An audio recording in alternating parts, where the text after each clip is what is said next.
Welcome to the University of Rivengard, where we're teaching you the ins and outs of Snow Prince Rivengard so you can have the best possible start to your game experience. We is me. I'm Aaronious.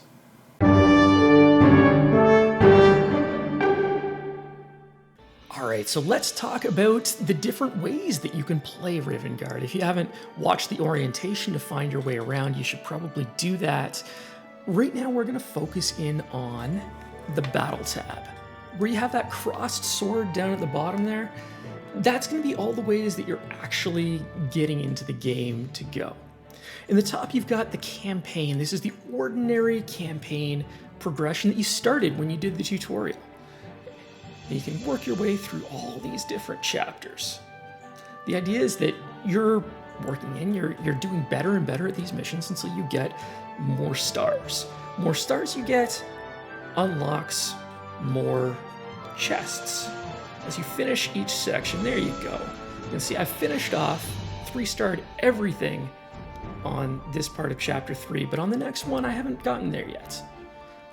When I get to 35 stars, I'll get the first chest. When I get all the stars, I get the second chest. Really good stuff in here. As we do these different missions, we have the chance to gain prizes. Each star, the first time we get it, gives us a different prize. Now, along with those, some of these missions have a little thing with a dice over top of it. And that means that anytime you beat the mission, whether it's by actually completing the mission with heroes or once you've 3-starred, you can raid using a ticket, still costs the same as far as your energy and stamina goes. But anytime you do that, you've got a chance. If you click on the dice, it tells you what kind of chance anytime you win that battle. Campaign is going to be kind of your main source of progression. Anytime you 3-star the entire chapter, so the entire area of Rivengard, whether it's the desert, whether it's the, what's it called? The Frozen Expanse, or the Ancient Ruins, you will wind up unlocking that area in the Elite campaign. Now, the Elite campaign is much more difficult. It has fewer missions. You have the same thing going on with your stars and your chests there. Things cost more in terms of stamina, but the rewards are a lot greater. They're higher end, and your odds of getting them become significantly higher. If you're looking for laurels or shards, you're more likely to get 3 at a time instead of 1 at a time, and that is kind of a big deal. There's also, when you get to the top, the boss levels, you get summoning stones for any star that you pull across, 1 for each, not just for 3-starring it. Like I said, it's not nothing. It's not even small. Those are our kind of campaign progress, story mode things. The hero arena down here, well, that's where you go to play against other players. You don't actually play against other players. You play against the computer playing other players' squads. So that means that when you leave a squad up for somebody else to attack, they're gonna be most likely, but you don't lose anything. You've got arena tickets, these attempts down at the bottom. They charge up every hour, I believe. Let's find out. I'm looking at this. I'm running about 33,000 total power.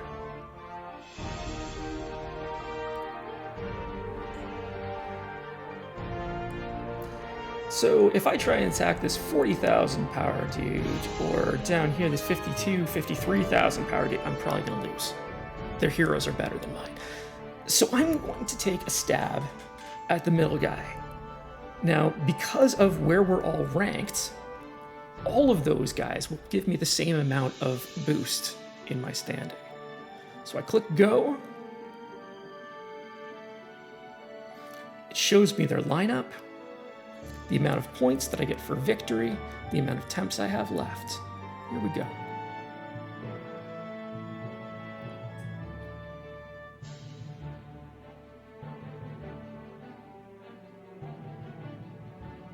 Now this play is just like a normal, everyday campaign map, except you get a much different assortment of heroes to play against. You know, this looks fine. This looks like a fine arrangement, and I'm in a hurry. So we start, and let's get in there.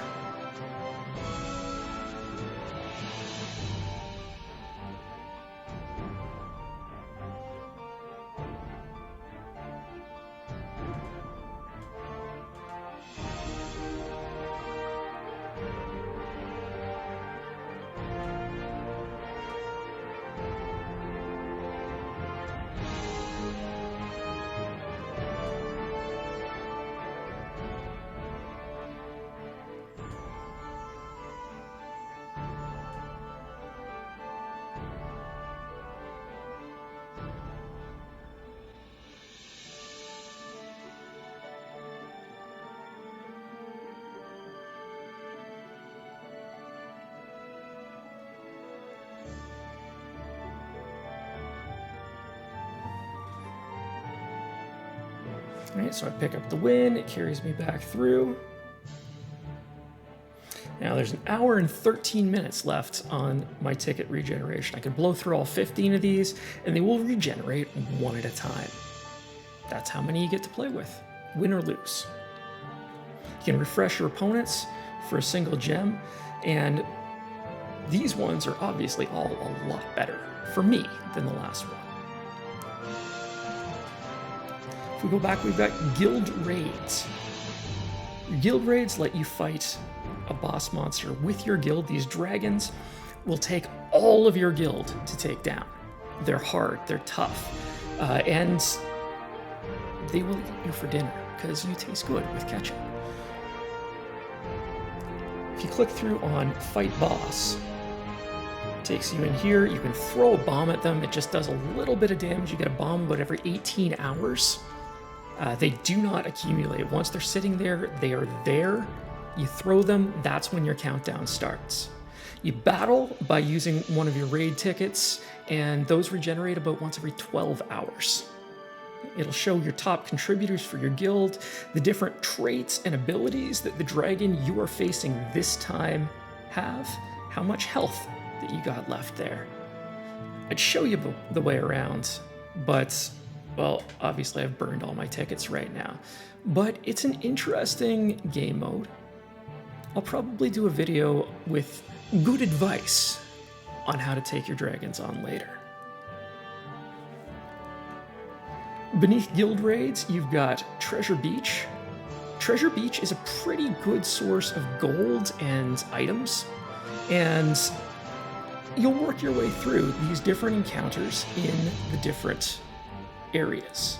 They'll get more difficult as you progress, but your rewards will also get better too. When you go in to play, it'll show you the amount of damage that needs to be done in order to move to the next phase of the beach. There is some debate about whether it's better to blow through as fast as you possibly can or to slow roll, because every time you run it, you get a new set of rewards that you can keep coming back to and coming back to and coming back to. Once you run past it, well, you've missed it.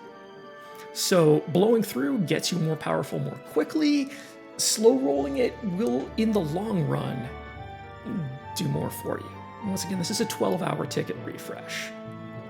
So if we go into play, it'll take us to the beach.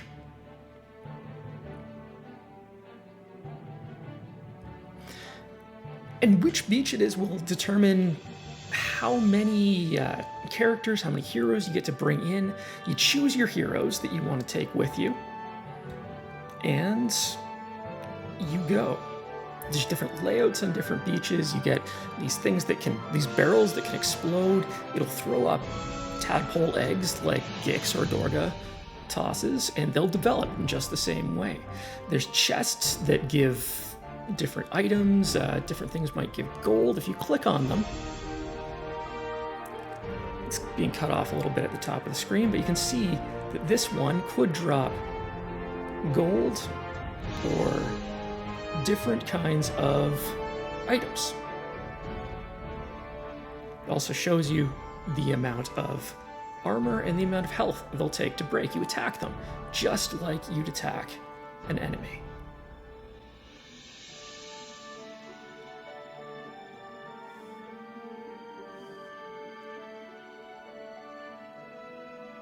Boom.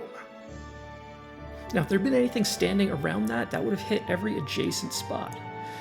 If you find gold showing up here, all you have to do is walk to it to collect.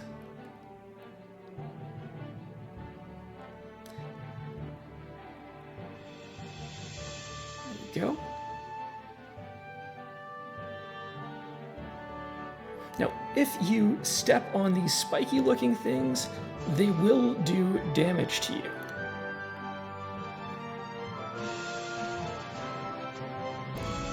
You can move in and use your skills and area effects things just like you would otherwise. In fact, that's a great way to clear the beach.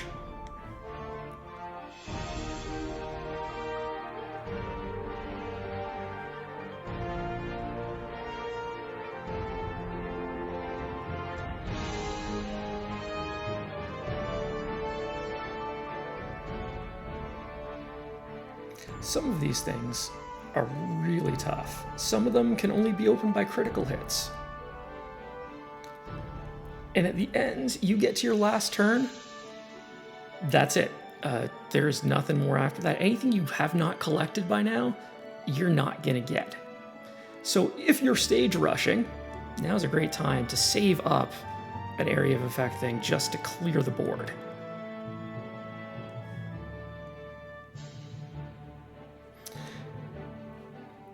Usually, when you finish off, it will just naturally carry on and finish off the thing. Right now, there is still technically something going on the screen.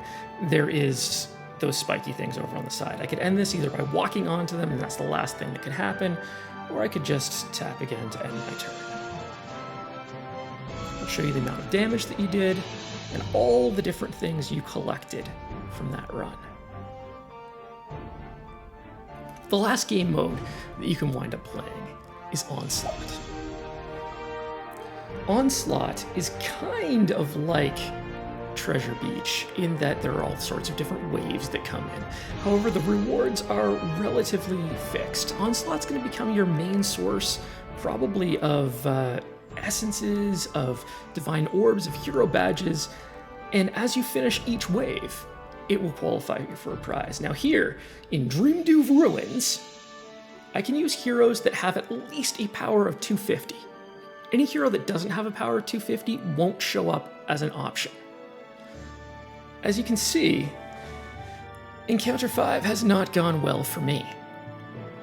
When you start off, you're going to be blowing through like nothing, just crushing enemies. Right around Dreamdew Ruins is when things start getting difficult. It can be overwhelming because the waves just keep coming, whether you clear them out or not. You'll get a new ticket every day, every 24 hours. That's a lot. You get 3 tickets total that you can work with. Other than that, you're stuck. You have to let them build up. Right now, I don't have any tickets to show you, but you can see that Wave 1 on this one was 12 skeletons. Wave 2, 3 riflemen, 4 spirit samurais on there. And these guys just pile up and keep coming. Honestly, right now, this is probably one of the more challenging aspects of the game. And the rewards, well, they stack up. So those are really the 6 ways, 5 ways if we're honest. Elite Campaign and Campaign are basically the same thing. 5 ways that you can play this game, which is kind of a lot, at least for a game like this. There's almost always something that you can do. Now, there are times that you will have blown through all of your stamina and all of your tickets and all of your everything. Let's be honest. but there's a lot of different ways that you can play Rivengard. If you got any questions about it or how things work, or you've tried something and it's been confusing, drop something in the comment section, drop a question. I can explain it to you there, or maybe I'll do a new video. Because at the University of Rivengard, we want you to have the most enjoyable Rivengard play experience you possibly can.